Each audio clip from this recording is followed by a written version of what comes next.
రెండున్నర దశాబ్దాలుగా ఢిల్లీలో బీజేపీకి అధికారం అనేది కలగానే వస్తుంది. మొత్తానికి ఇటీవల జరిగినటువంటి ఎలక్షన్స్‌లో ఈరోజు ఎన్నికల ఫలితాలు వచ్చి మనం చూసాం.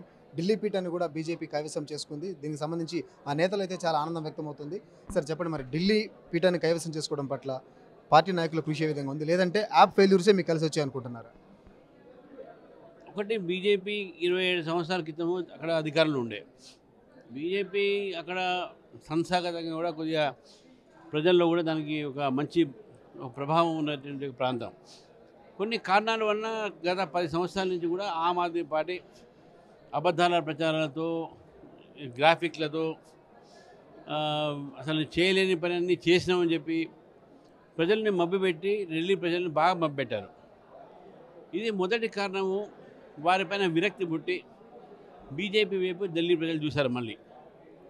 రెండోది, ఏ అవినీతికి విరోధంగా, ఏ అవినీతికి వ్యతిరేకంగా పోరాడి నేను అవినీతి రహితమైనటువంటి ప్రభుత్వాన్ని తీసుకొస్తా, నేను అవినీతికి వ్యతిరేకము, తర్వాత ఆడంబరాలకు ఉండకూడదు, సెక్యూరిటీ నేను లేకుండా ఉంటా, నేను మామూలుగా నా సొంత ఇంట్లో ఉంటా, లేకుండా రెంట్ ఇంట్లో ఉంటా అని చెప్పినటువంటి వ్యక్తి ఈరోజు ఒక శీష్ మహల్ లాంటి 200 కోట్లతో కట్టించుకొని సెక్యూరిటీ లేకుండా బయటికి పోవడము, హెలికాప్టర్లు, ఫ్లైట్లు, చార్టర్డ్ ఫ్లైట్స్, లైఫ్ స్టైల్ అంతా మారిపోయి 2 రాష్ట్రాల్లో అధికారం రాగానే మళ్ళీ ప్రజలు గమనిస్తున్నారు కదా ఈ ఆదర్శాలు చెప్పే మాటలు ఎక్కడ పోయినాయి. తర్వాత మూడోది, లిక్కర్ స్కామ్ ఏదైతే ఉందో, ఈ లిక్కర్ స్కామ్లో 3 మంత్రులు, అగర్వాల్, సిసోడియా, ఇతర 3 కూడా దాంట్లో పోవడము, కోట్లాది రూపాయలు వారి యొక్క స్కామ్ను బయటపడటము, దీంతో ఢిల్లీ ప్రజలు కూడా విరక్తి పడ్డారు. గత ఒక పార్లమెంట్ ఎన్నికలే దానికి ఒక ఇండికేటర్. ఈసారి ఢిల్లీ బీజేపీని గెలిపిస్తుందని చెప్పింది. ఇవన్నీ కూడా ఉండి వారి యొక్క ఆరోగ్యం కూడా ఎట్లంటే ఇండియా అలయన్స్లో ఉన్నటువంటి పార్ట్నర్స్ మధ్యనే వాళ్ళకు గొడవలు ఉన్నాయి, ఒకరు పడదు.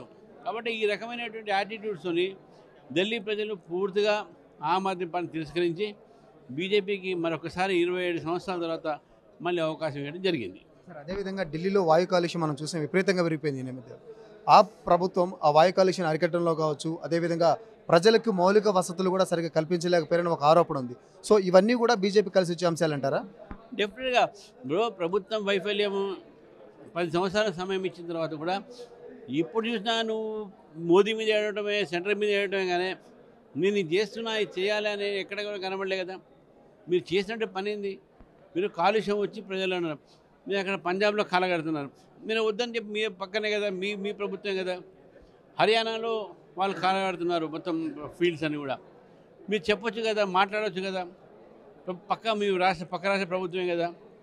అది కాక మొత్తం అందరిని రెచ్చగొట్టి ప్రో ఖలిస్తాన్ స్టేట్మెంట్ ఇచ్చి ఈ రకమైనటువంటి ఒక భారతదేశం వ్యతిరేకమైనటువంటి ఒక కలాపాలు అని సమర్థిస్తూ ఒకేపు ప్రజల సమస్యను పక్క పెట్టేసి కాలుష్యం అయితే ఏంది, రోడ్లు అయితే ఏంది, స్కూల్స్లో కూడా మేము అన్ని అబద్ధాలు చెప్పి మేము అది చేస్తున్నాం, ఇది చేస్తున్నాం చెప్పేసి ఈ రకమైనటువంటి ఒక పరిపాలన లేకుండా కేవలం రాజకీయం చేయటమే, అధికార దాహంతో ఢిల్లీ కాదు నాకు ఢిల్లీ పీఠమే కావాలని చెప్పేసి ఈ యొక్క ఆలోచనతో ఈ యొక్క ఏవైతే వారు దాని ఏమంటారు యాంబిషన్ తోని వారు ఢిల్లీతో సరిపడకుండా మొత్తం దేశానికే నేను ప్రధానమంత్రి కావాలని చెప్పి గోవా, తమిళనాడు, ఈ విధంగా గుజరాత్ అన్నీ పోటీ చేసి ఏదో నేను అందరికన్నా పెద్ద లీడర్ అని చెప్పేసి అహంకారం పెరిగిందో ఈ రాజకీయ దురహంకారాన్ని కూడా ఢిల్లీ ప్రజలు గమనించి అతను ఓడించడం జరిగింది. సార్, ఫైనల్గా త్వరలో ఎమ్మెల్సీ ఎలక్షన్స్ రాబోతున్నాయి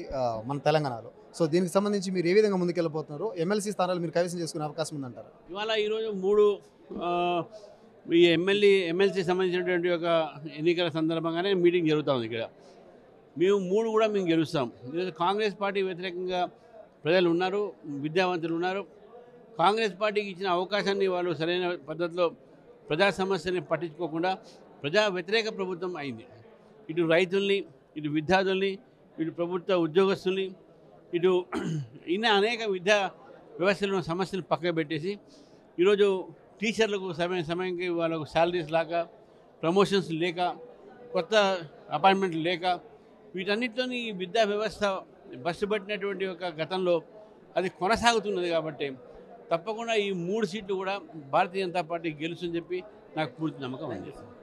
సో తెలంగాణలో రాబోయేటువంటి ఎమ్మెల్సీ ఎలక్షన్స్లో ఖచ్చితంగా 3 స్థానాలు మేమే కైవసం చేసుకోబోతున్నాము. అదేవిధంగా ఇదైతే ఢిల్లీలో ఆ ప్రభుత్వం ఎక్కడైతే ఫెయిల్యూర్స్ అయ్యారో ఆ ఫెయిల్యూర్స్ అన్ని కూడా మాకు కలిసి వచ్చాయి. ప్లస్ ప్రజలందరూ కూడా మోడీ నాయకత్వాన్ని బీజేపీ ప్రభుత్వాన్ని కోరుకుంటున్నారు కాబట్టి ఢిల్లీలో మేము విజయం సాధించామంటున్నారు.